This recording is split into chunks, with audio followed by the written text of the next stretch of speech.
Hola, ¿qué tal amigos? Nuevamente nos encontramos en un episodio más de 3G Inmobiliario. Hoy tenemos el agrado de entrevistar a Katherine, que es abogada tributarista, que nos va a compartir mucha información respecto a este tema. ¿Qué tal, Katherine? ¿Cómo estás? Buenas tardes. Hola, ¿qué tal, Alexis? Muchas gracias por la invitación. Bueno, te comento, soy abogada tributarista, vengo ejerciendo la práctica profesional por más de 7 años, principalmente en el sector privado, atendiendo empresas de diferentes industrias a través de las llamadas Big Four, son las empresas en las que he venido trabajando. Y estoy muy contenta de estar aquí, poder compartir un poco de los comentarios de carácter tributario con tu audiencia. Y Katherine, cuéntanos, ¿cómo funciona el sistema tributario en nuestro país? Claro, a ver, te cuento. Cuando nosotros hablamos del sistema tributario en el país, nos referimos a este conjunto de normas jurídicas y a las normas que regulan los procedimientos que hacen necesarios la recaudación tributaria en el país. Aquí cabe detenernos para señalar que la recaudación tributaria, dicho en otros términos, el que tú, yo, tu audiencia paguen sus tributos ante, por ejemplo, el órgano administrativo SUNAT, que es quien recauda los impuestos principales en el país, permite que el Estado pueda solventar el gasto público, permite que pueda cubrir o afrontar las necesidades que nosotros enfrentamos como país. Claramente esto de la mano con una debida administración por parte del gobierno, ¿no? Entonces eso hay que tener en cuenta que son dos ejes principales: una buena recaudación con una administración transparente y debida por parte del gobierno. Esto en cuanto al sistema tributario. Ahora, si nosotros nos ceñimos al término tributo, doctrinariamente se ha señalado que el tributo es esta prestación en dinero que exige el Estado en el ejercicio de su poder de imperio en base a una norma con el objetivo de solventar el gasto público.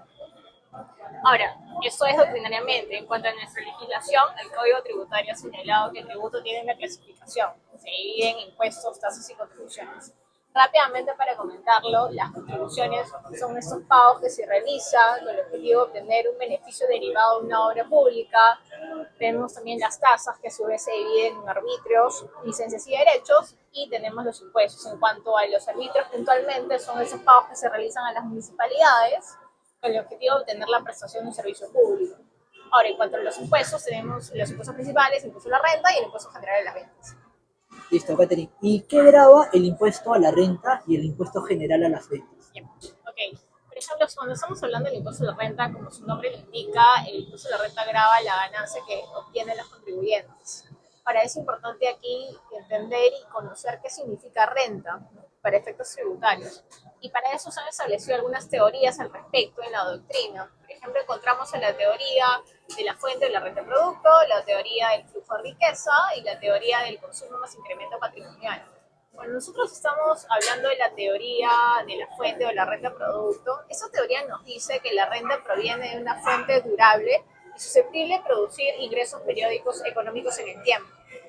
Aquí, por ejemplo, podemos poner como ejemplo el alquiler de un inmueble, ¿no?, que te genera una renta pasiva, un retorno pasivo, es duradero en el tiempo y el inmueble no se agota porque no hay una transferencia, sino está en alquiler. También encontramos a la teoría del flujo de riqueza, que es básicamente la renta que se obtiene por las operaciones que se realizan con terceros. También encontramos a los ingresos accidentales, eventuales, todos que conforman parte de esa teoría. Finalmente encontramos a la teoría del consumo más incremento patrimonial, que son estas rentas que se analizan en función a las variaciones del patrimonio que pueda tener el contribuyente en un determinado periodo en el tiempo, considerando sus consumos. Esto es en cuanto a las teorías que doctrinariamente se han establecido. Ahora, si nos seguimos a lo que establece la legislación en sí, la legislación del impuesto a la renta, la ley señala o la ley categoriza las rentas según su naturaleza. Pues encontramos a las rentas de primera categoría, las de segunda categoría, tercera categoría, cuarta y quinta categoría. En el caso de las rentas de primera categoría, encontramos a las rentas que provienen, por ejemplo, de los arrendamientos y subarrendamientos. En el caso de las rentas de segunda categoría, encontramos a las rentas que provienen de los bienes de capital. Pueden ser los intereses, pueden ser las ganancias de capital. Son todas aquellas rentas no comprendidas en las rentas de primera categoría, según lo establece la norma. Y las rentas de tercera categoría son las rentas que provienen de alguna actividad de comercio o industria, generalmente que proviene de la práctica empresarial, de la actividad empresarial. Y las rentas de cuarta y quinta categoría son las rentas del trabajo. Por ejemplo, las rentas de cuarta categoría son las que se obtienen por el trabajo de manera independiente, y las rentas de quinta por el trabajo que proviene de una relación de dependencia, ¿no?, con mi empleador. Eso es en cuanto a la categorización de las rentas. Entonces, es importante tener en cuenta que cuando vamos a determinar nuestros impuestos a pagar, nos fijemos en qué tipo de renta estamos pagando, cuál es su naturaleza, quién es el sujeto del impuesto, quién está pagando, si es una persona natural, si es una persona jurídica, y las consideraciones específicas que tiene cada operación en concreto. Esto es en cuanto al impuesto de renta. En cuanto al impuesto general a las ventas, este impuesto grava, se le exige este impuesto al consumidor final que adquiere los bienes y servicios, con la tasa del 18% sobre el valor de la operación. La norma ha establecido supuestos específicos que grava este impuesto, por ejemplo, la venta de bienes muebles en el país, la prestación o utilización de servicios en el país. En el caso de la utilización de servicios en el país, estamos hablando de un servicio prestado por un sujeto no domiciliado que radica en el exterior a favor de un sujeto domiciliado. Y también encontramos, por ejemplo, la primera venta de inmuebles realizada por el constructor de los mismos, entre otras operaciones. Entonces, esos son los esquemas generales, tanto del impuesto a la renta como del impuesto general a las ventas. Impuesto general a las ventas. Listo, Katherine. ¿Y qué impuesto debería pagar una persona natural al momento de vender un inmueble? Cuando una persona natural va a vender un inmueble, por ejemplo, Juan Pérez decide vender su propiedad, su departamento o casa, la contraprestación que él reciba por la venta del inmueble va a ser grabada con la tasa del 5%, por considerarse renta segunda categoría.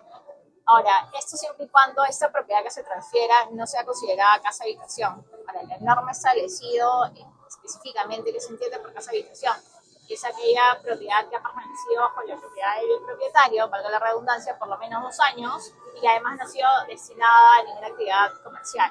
Entonces, en el caso de Juan Pérez, si es que él ha permanecido en su propiedad por lo menos 2 años y que además no ha sido destinada a ninguna actividad de comercio, esa venta no se va a encontrar grabada con el impuesto de la renta. Ahora, en el caso del impuesto general de las ventas, como ya hemos mencionado hace un ratito, ¿cuáles son los supuestos que gatillan el pago de este impuesto? Uno de estos supuestos es la primera venta de inmuebles realizada por el constructor de los mismos.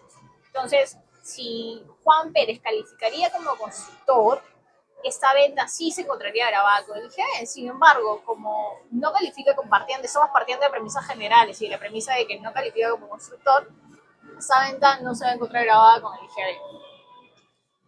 Y en el caso de que una persona jurídica venda un inmueble, En el caso de una persona jurídica vende un inmueble, por ejemplo, la contraprestación que reciba por la venta del inmueble va a ser grabada con la tasa del 29.5%, considerarse renta de tercera categoría.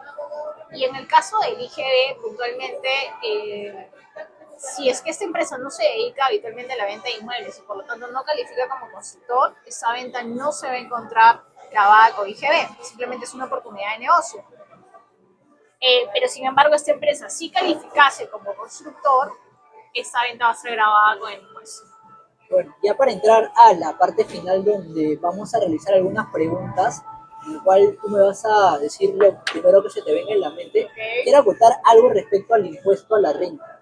Si una persona no genera ganancias por la venta de un inmueble, no estaría pagando el impuesto a la renta, porque el impuesto a la renta va grabado a la ganancia que tú obtienes al momento de vender un inmueble.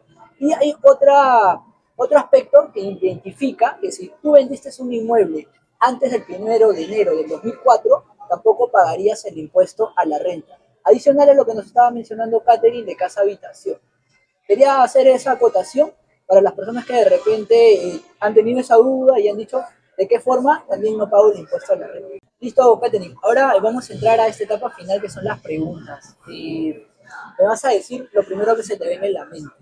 Qué miedo. De tomar un café, ¿con quién te tomarías un café? Yo creo que con Joe Dispenza.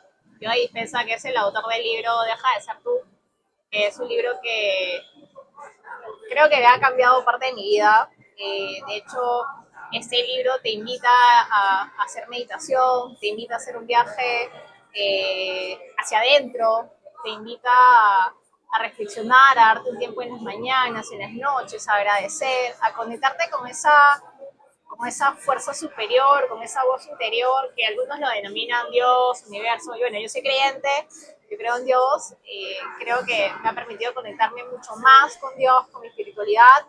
Lo recomiendo mucho y como recomiendo tanto el libro, por eso sería grato poder sentarme a conversar con él, realmente. Qué bueno, qué bueno. La lectura es muy bueno, ayuda bastante a la información que tú vas a poder obtener.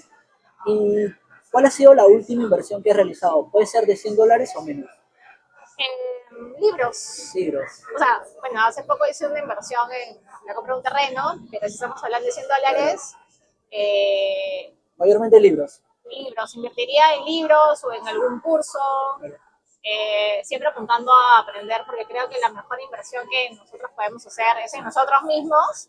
Podrá sonar cliché, podrá sonar reiterativo, pero la mejor inversión que podemos hacer es en nosotros mismos, porque los límites son mentales. Entonces, si nos quitamos esos límites, realmente podemos ser capaces de explotar nuestro potencial, ¿no? Claro, justo lo que menciona Catherine, ¿no? Qué tan importante es estar informado y llevar cursos? Justo tengo un curso disponible que es cómo tú puedes iniciar en los bienes raíces. Es un curso totalmente grabado, en los cuales tienen pautas directamente para que tú puedas aprender este negocio. Justo Catherine, ahora la última pregunta. De retroceder el tiempo, ¿a qué año retrocederías y por qué? A ver, eh,